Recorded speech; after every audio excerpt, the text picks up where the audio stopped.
Hey YouTube, this is Kevin Boland of Boland Small Engine, and today I'm still working on that Southern States that I showed in the prior video. And yes, as I've said before, this Southern States has been a royal pain in my ass.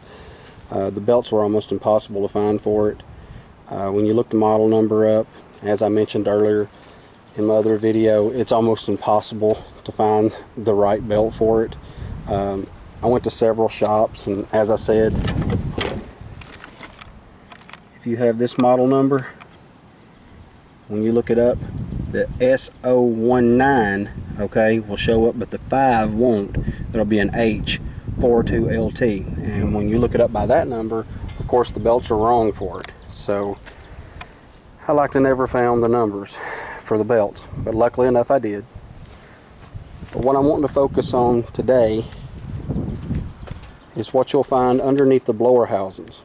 As I was doing the tune-up service on this, I happened to see little fuzz and crap sticking out of the blower housing, and when I pulled it off, as you can see there was a massive amount of crap that was built up on top of your engine here.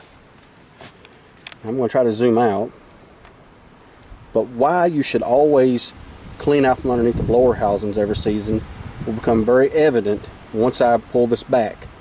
I haven't yet looked at it, but I'm almost certain that the spark plug wire will be chewed on. Okay, that's what these rats and mice like to do. So I'm going to go ahead, pull it back, and maybe I'll be able to show you what happens if you do not thoroughly clean your engine every year.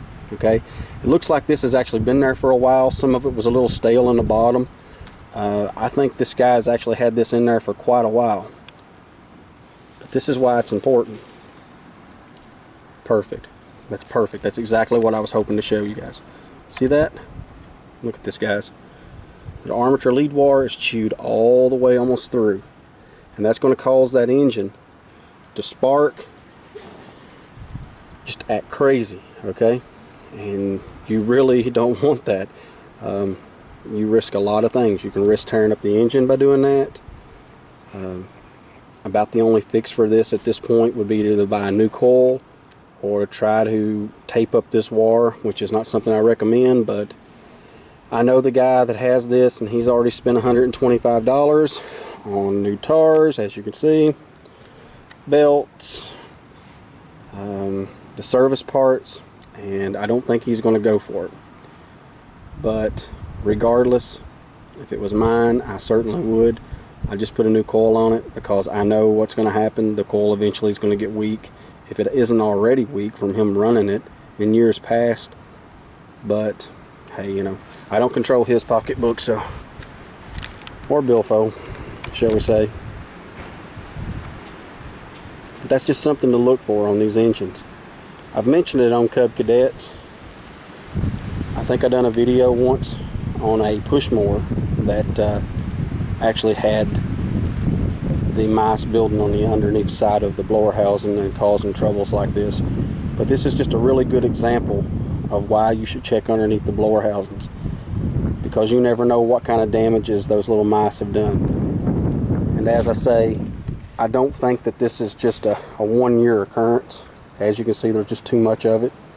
I think this has been around for a while because the guy said that he had trouble with his motor actually overheating, and it's pretty obvious at this point as to why.